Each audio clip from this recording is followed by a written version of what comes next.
Namah Shri Atirajaya Vivekananda Suraye Satchit Sukha Swarupaya Swamine Tapaharine Swamine Tapaharine. Last time we saw that Swamiji had arrived at Madras and he was given such a enthusiastic welcome, such a grand welcome, and a huge crowd had gathered to see him, to pay homage to him.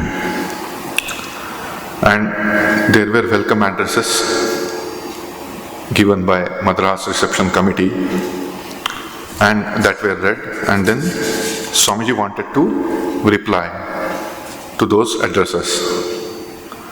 But the crowd became so much out of control that he could not proceed with his lecture. So he told in a later time, after some days, we will meet again.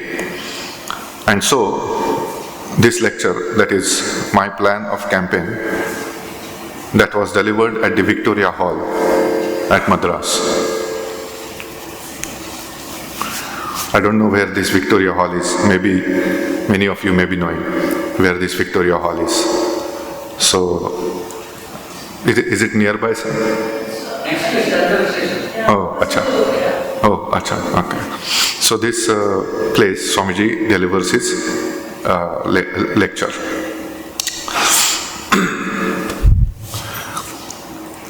As the other day we could not proceed owing to the crowd, I shall take this opportunity of thanking the people of Madras for the uniform kindness that I have received at their hands. I do not know how better to express my gratitude for the beautiful words that have been expressed in the addresses than by praying to the Lord to make me worthy of the kind and generous expressions, and by working all my life for the cause of our religion and to serve our motherland. And may the Lord make me worthy of them.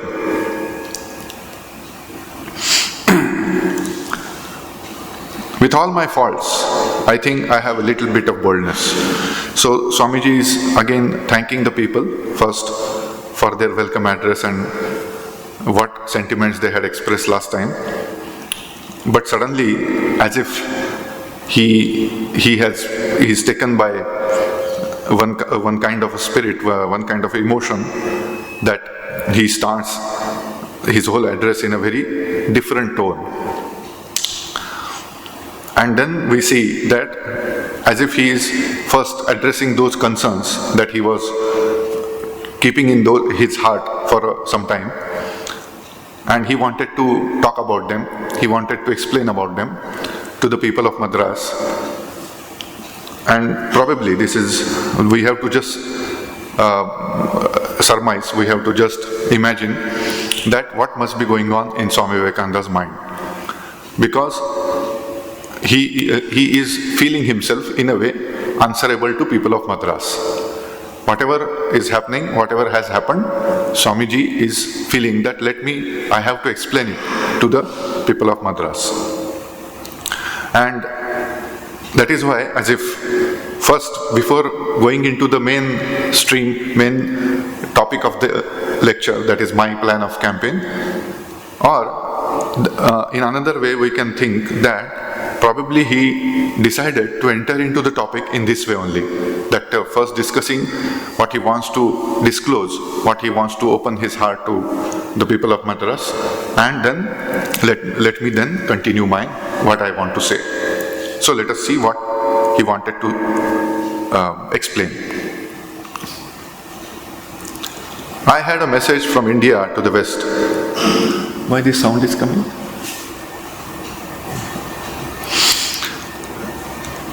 And boldly I gave it to the American and English peoples. I want, before going into the subject of the day, to speak a few words, bold words to you all.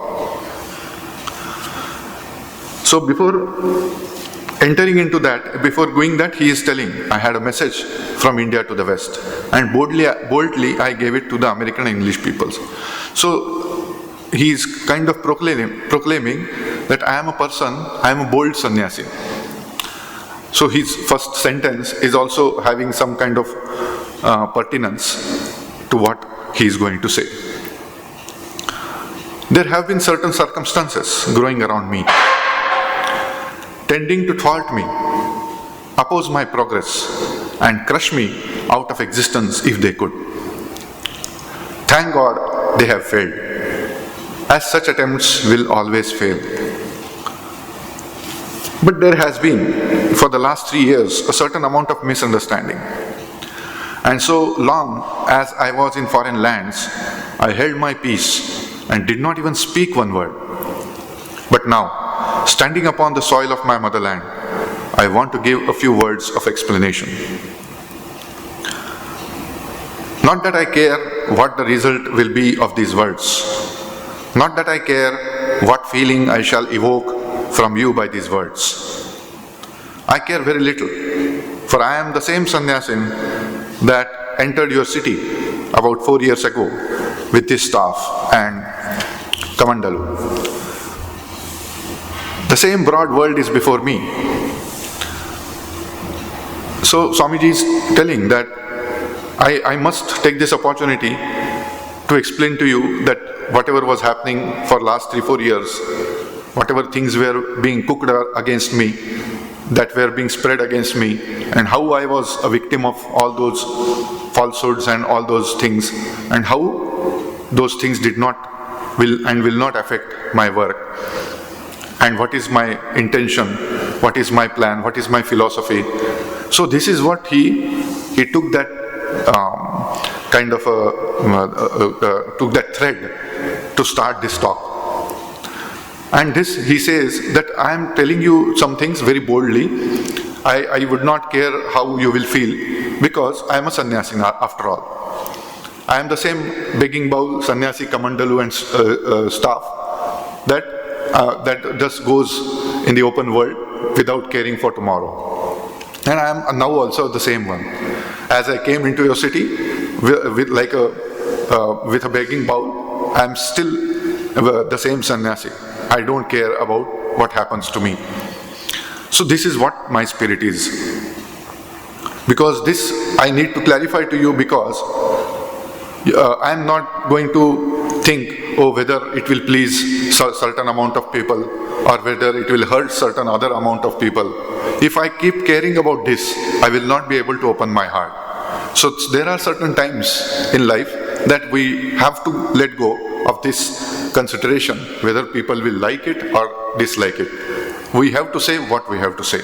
That is the attitude Swamiji takes. Then he says, without further preface, let me begin. First of all, I have to say a few words about the Theosophical Society. It goes without saying that a certain amount of good work has been done to India by the society. As such, every Hindu is grateful to it, and especially to Mrs. Besant. For though I know very little of her, yet what little I know has impressed me with the idea that she is a sincere well-wisher of this motherland of ours, and that she is doing the best in her power to raise our country. For that, the eternal gratitude of every true-born Indian is hers, and all blessings be on her and hers forever. But that is one thing, and joining the Society of the Theosophists is another. Regard and estimation and love are one thing, and swallowing everything one has to say without reasoning, without criticizing, without analyzing is quite another. There is a report going around that the Theosophists helped the little achievements of mine in America and England. I have to tell you plainly that every word of it is wrong. Every word of it is untrue. We hear so much tall talk in this world of liberal ideas and sympathy with differences of opinion. That is very good. But as a fact, we find that one sympathizes with another only so long as the other believes in everything he has to say. But as soon as he dares to differ, that sympathy is gone, that love vanishes. So all of us, we will see that this kind of tendency lies within us, that we may give a tall talk about our liberalism, about our broad-mindedness, about our open-mindedness. But the moment a certain person disagrees with us, then our sympathy is also vanishes there. So that is what Swamiji also faced, that he was given such a by the Theosophical Society. It was told to him that if you accept us, then only we will help you. So that's why he is telling that these people are like such liberal people, so-called liberal people. There are others again who have their own access to grind. And if anything arises in a country which prevents the grinding of them, their hearts burn. Any amount of hatred comes out and they do not know what to do. So there are some other category of people who are always helping you with some kind of axe to grind. So there is that story that a person goes to he's going on the street, and then he's hiding one axe. He has one axe is there with him, and he's hiding it behind him. And then he's talking a person who is a person who does the job of sharpening the axe and other such kind of these things. Then he is talking to that person, street vendor, who does this work. Then he's talking on how are you. He's so sweetly he's talking to him. How are you? How is your family? How is so many different talks. He will go on for half an hour probably. Then he's also answering those questions as a sympathizer. Somebody is asking me so many with such a great sympathy and feeling and all. Then after half an hour, when he makes a friendship with him, and then makes a kind of this thing, then he brings the axe from behind and says, can you just sharpen this axe also? So he wants it to be done with a less charge or free of cost. So he's showing great sympathy and great friendship with that person, with that vendor, and then ultimately he brings out his intention of grinding the axe. So that is the story. That's why this phrase has been popularized those days, that everyone has an axe to grind. So all of us, many times, we deal with other people with such kind of attitude. So we have some hidden agenda behind that goodness, that friendship, that fellow feeling, that sympathy, but we are not showing it. And when the whole thing is finally we show that I had this intention behind it. So this is the world. And then Swamiji is telling that such are one category of people. And first category are what? They are just, they will give a great talk, liberal mindedness and sympathy and all. But as soon as you dare to differ, then their sympathy is gone, their love vanishes. So there used to be one poster, one kind of a saying on this thing. In many years back, I had seen that there was a poster of a lion. A lion is sitting, and there is a quotation that he only my definition of an agreeable person is one who agrees with me. That is the lion, and the quotation is that.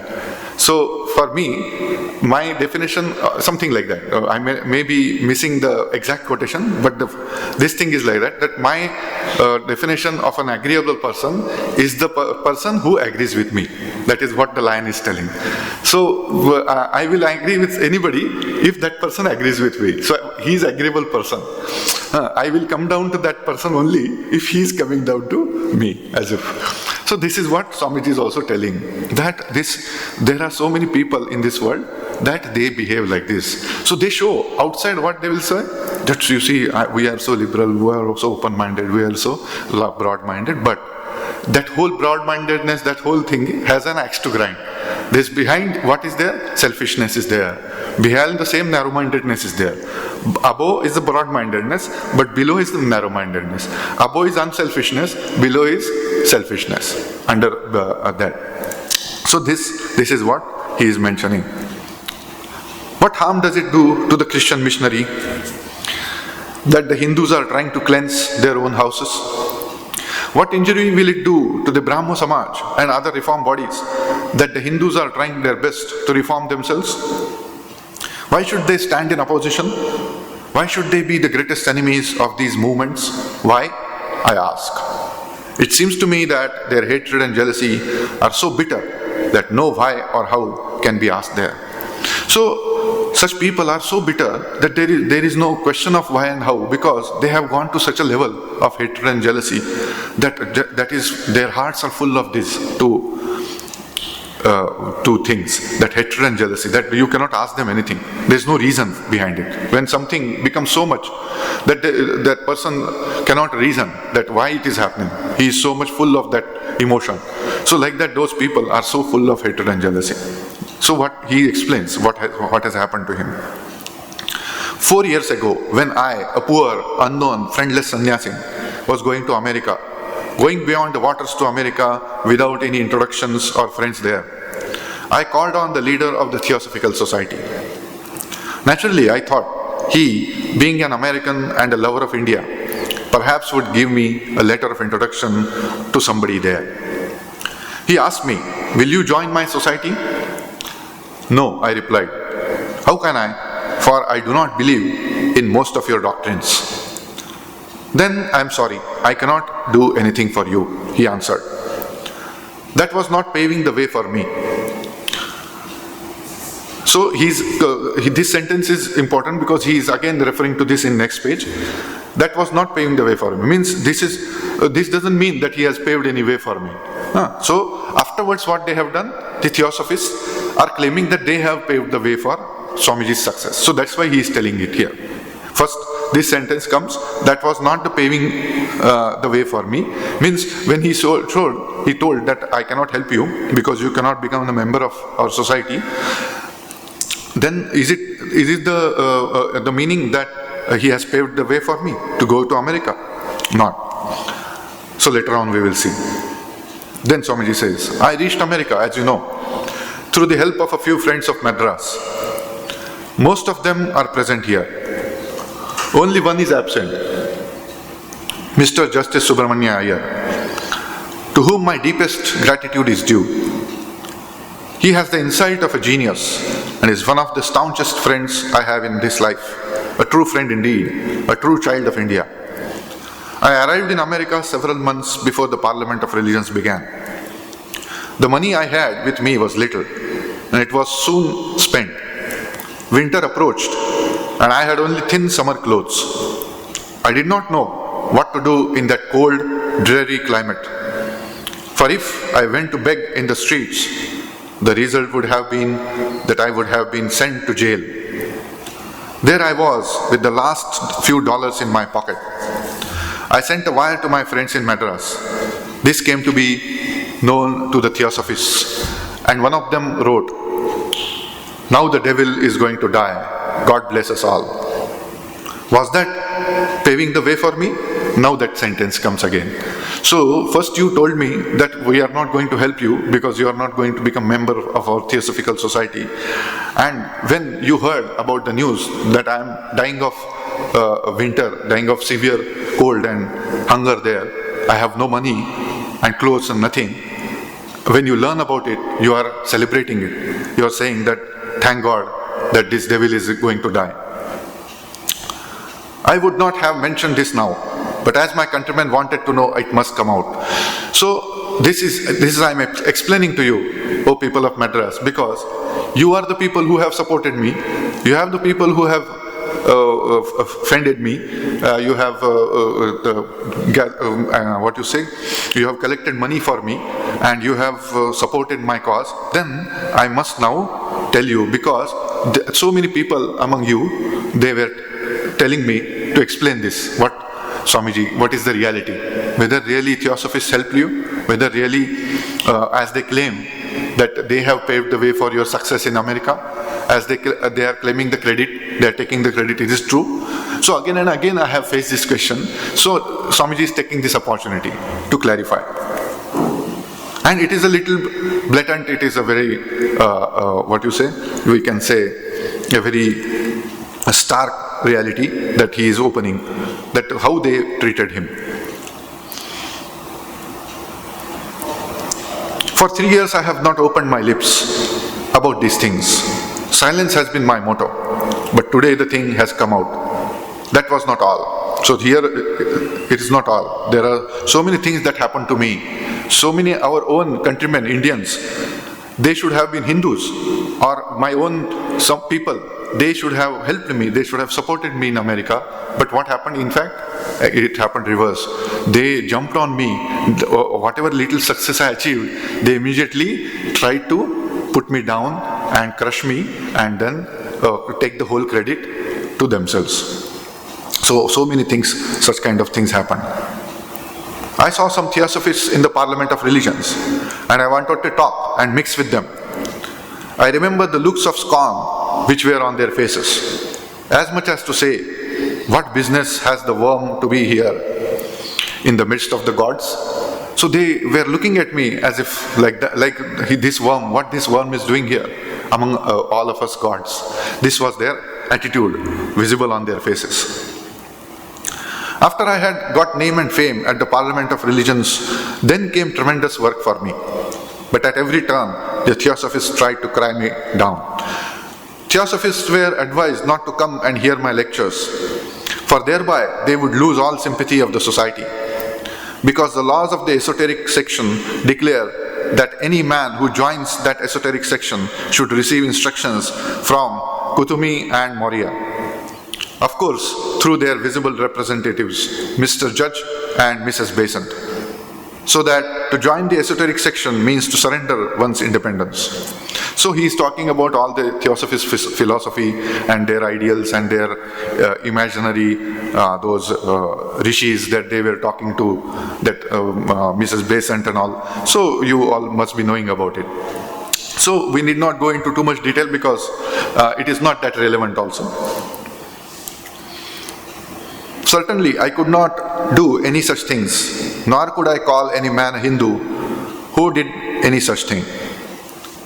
I had a great respect for Mr. Judge. He was a worthy man, open, fair, simple, and he was the best representative the Theosophists ever had. I have no right to criticize the dispute between him and Mrs. Besant, when each claims that his or her Mahatma is right. And the strange part of it is that the same Mahatma is claimed by both. Lord knows the truth. He is the judge, and no one has the right to pass judgment when the balance is equal. Thus they prepared the way for me all over America. So what they did, they created so many imaginary stories. See, the whole Theosophist, this thing, we see that they had the imaginary beings who were guiding them, and whom they used to refer, and all these things, kind of things are there, and they call them Mahatma. And so this Kutumi and Moria, they are those Himalayan kind of beings, and they stay there and they guide them. So these kinds of things, stories were so many stories were they had gone around, that Swamiji is quoting them, that such kind of things were used to work against me. They joined up other opposition, the Christian missionaries. Now, they so long they were doing this under their so many stories, with Theosophical stories, but now they also tried to join the Christian missionaries. There is not one black lie imaginable that these latter did not invent against me. So Christian missionaries also were jealous, because Swamiji was getting success. about Hinduism, and their whole plan of preaching Christianity was going to be disappointed. So they were very much against Swamiji. They blackened my character from city to city, poor and friendless though I was in a foreign country. So they tried every means to vilify Swamiji's character, to preach people about his some kind of, they cooked stories against Swamiji. If we really study them, we will also be surprised. Such kind of stories they cooked against Swamiji, and they printed in the newspapers, they circulated those kind of things around the public, that Swamiji is like this, his character is not good, so many things. So Swamiji is defending himself in Madras, because he felt now is the time. If not now, when I will be able to do it? That people have gathered in such a large number, and those people, most of them have supported me. Now let me clarify that I have none of those things actually attached to me. They tried to oust me from every house and to make every man who became my friend my enemy. So they wanted to make every person who was sympathetic to Swamiji, who was helping Swamiji, to make him his enemy. They tried to starve me out, and I am sorry to say that one of my own countrymen took part against me in this. So he's telling, see, if the American people or such kind of, these foreigners, they do like this, it is somewhat understandable that this dark Indian, he has come here, a Hindu, he is trying to kind of overpower our whole philosophy, our whole religion, then it will be dangerous. So if they think like that, it is understandable. But if my own countryman, he's my own friend, if he does like that, then whom to tell? So he is the leader of a reform party in India. This gentleman is declaring every day, Christ has come to India.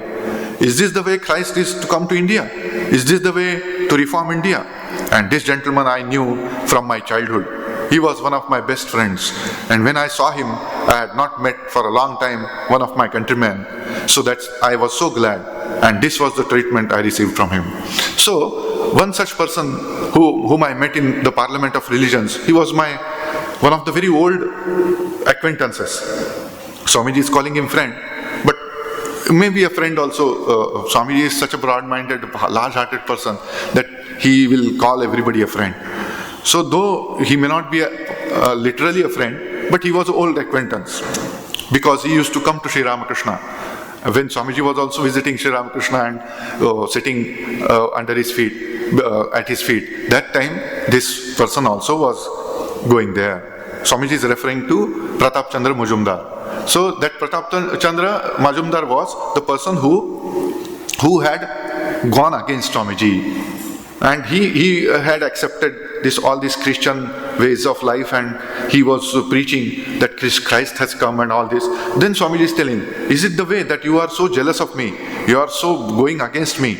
All the time he also preached against Swamiji, because he became so jealous when he saw that this Naren, whom I used to see from my childhood, he was nobody, he was just a young boy, and now he is becoming as if the king of the American people. He has got so much success, people are crowding around him, and they are listening to him, and they are venerating him. And this Pratap Chandra could not digest it, could not fathom this, and that's why he went against Swamiji. He started preaching against him, that this Narendra, I know, he is not at all this good, he is that. So many things he did there. And that is why Swamiji is, without telling his name, because the people won't be able to relate to it, that's why Swamiji is just telling this. And the day the parliament cheered me, the day I became popular in Chicago, from that day his tone changed. So long as Swamiji was not popular, this Pratap Chandra was very much friendly with him. But the moment he got success, this Pratap Chandra Majumdar became complete enemy of, very hardcore enemy. And then Swamiji says, I became popular in Chicago. From that day his tone changed, and in an underhand way he tried to do everything he could to injure me. Is that the way that Christ will come to India? Is that the lesson that he had learned after sitting 20 years at the feet of Christ? our great reformers declare that Christianity and Christian power are going to uplift the Indian people. Is that the way to do it?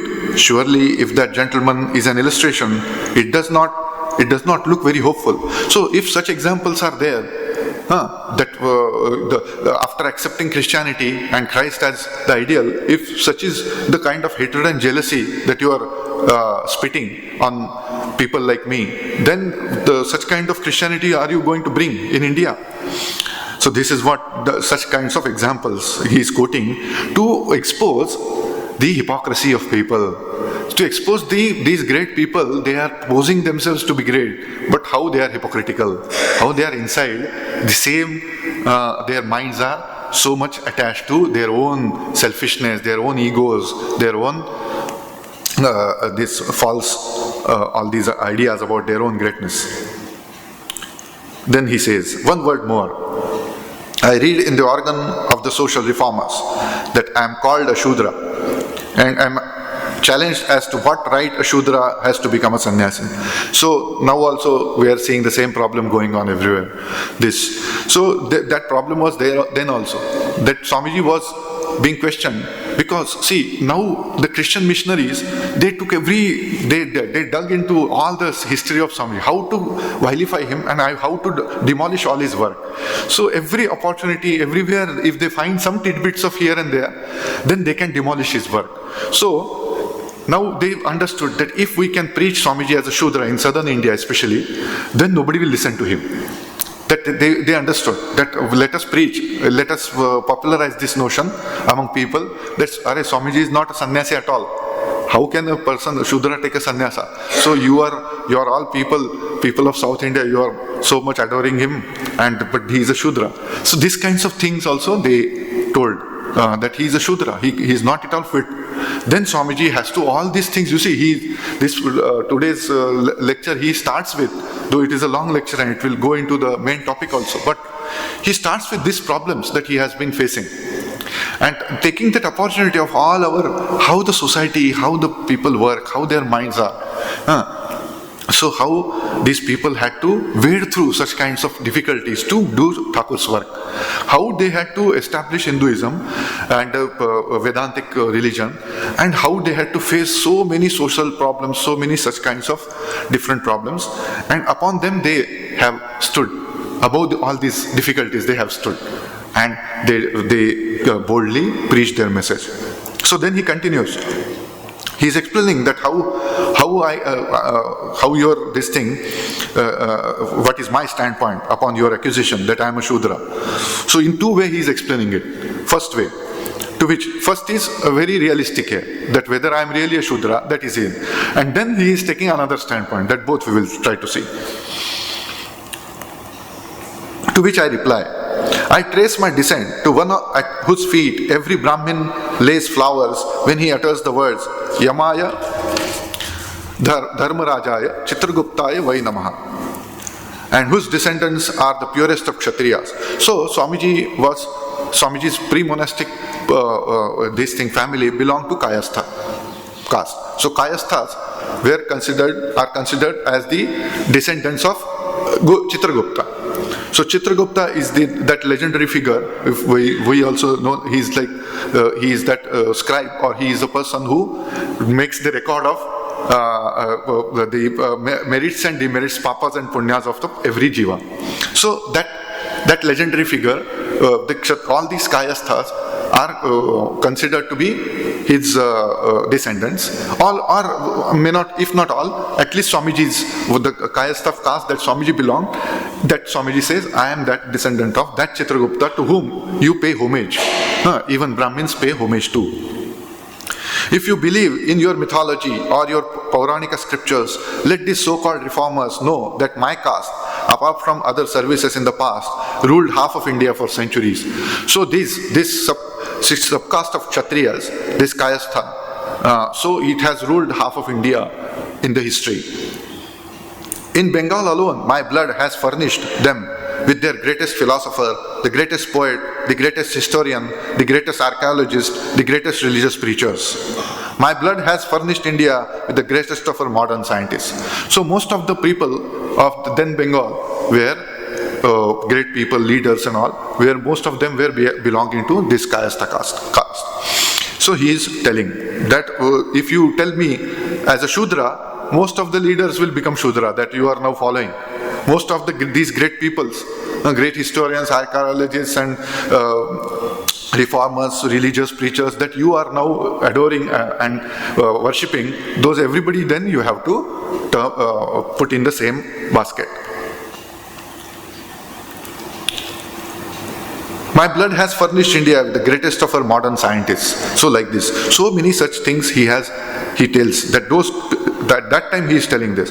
So this is what he is telling to defend about his caste that he is being told. These detractors ought to have known a little of our own history and to have studied our three castes and learned that the Brahmin, the Kshatriya and the Vaishya have equal right to the sannyasin, to be sannyasins.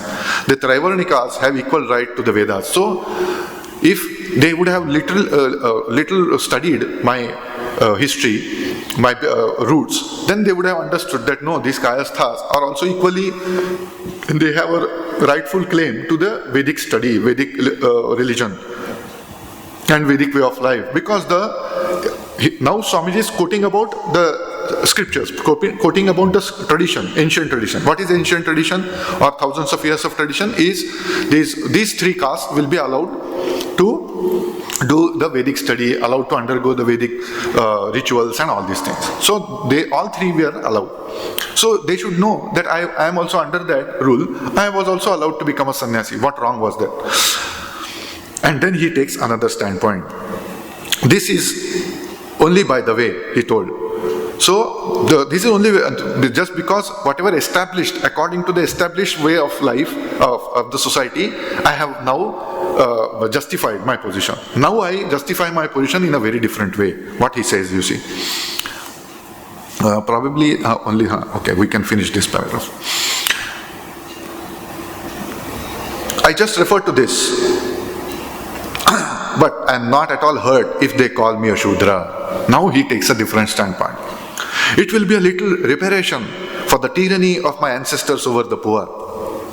If I am a pariah, I will be all the more glad, for I am the disciple of a man who, the Brahmin of Brahmins, wanted to cleanse the house of a pariah.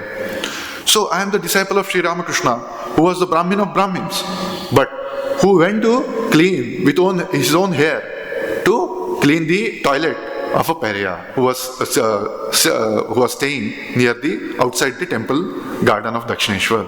So he used to go to that person's house, and why?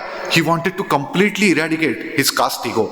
Sri Ramakrishna wanted to completely demolish, and because he wanted to see God without having any upadhi, having any identification with any caste upadhi or religion upadhi or gender upadhi or a social upadhi or any upadhi whatsoever. And that's why he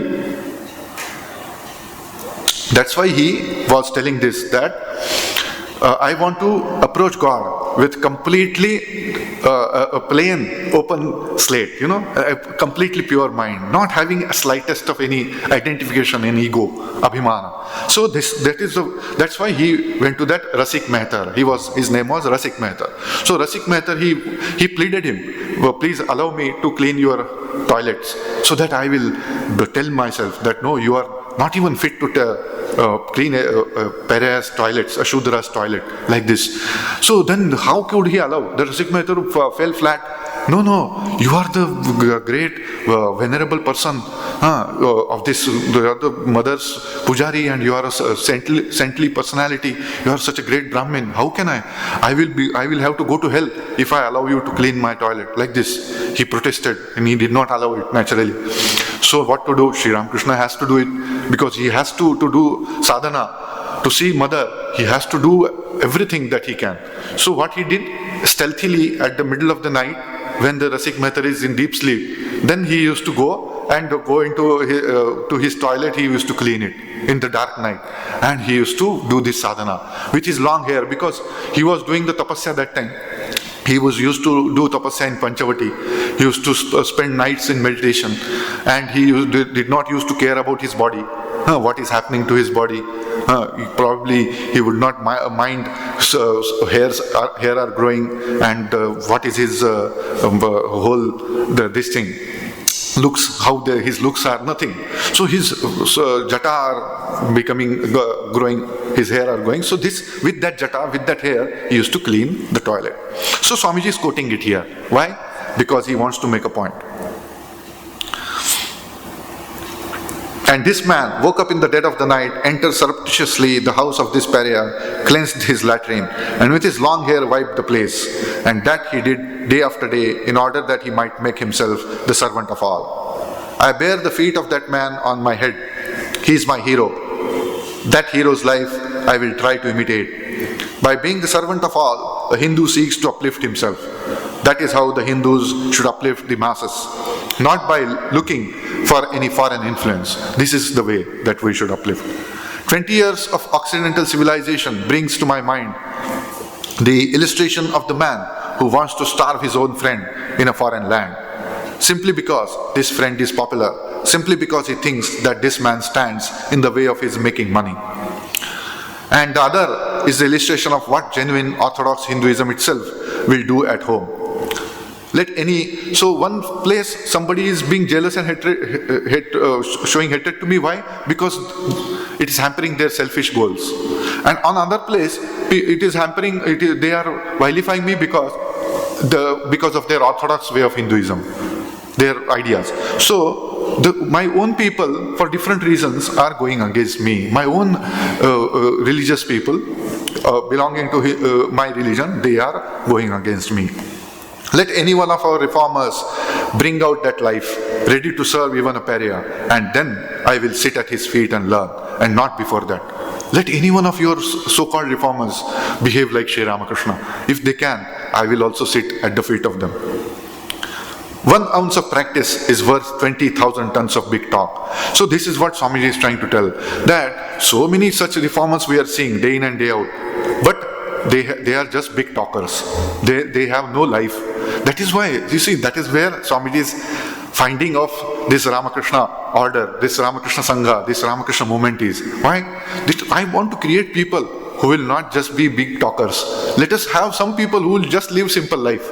They may not be able to give a big talks, or they may not be able to pose as big leaders or reformers, but let them lead simple life, trying to imitate what Sri Ramakrishna taught, trying to imbibe in their life what Sri Ramakrishna wanted to say and wanted to teach, and then that will do a better work, that will do a more concrete work than these big talkers, because these big talkers are of no use. That's why he is saying 20,000 tons of talk. 1 ounce of practice is better. So such people will be better. Even if they are not great leaders, even if they are not great people outwardly, but if 1 ounce of practice they are doing, they are better than these kind of big talkers. So this is what Swamiji's this thing is, and today we'll finish because the time is up. We'll continue in the next session, next month. Om Shanti Shanti Shanti Harihi Om Tat Sat Shri Ramakrishna Arpanamastu.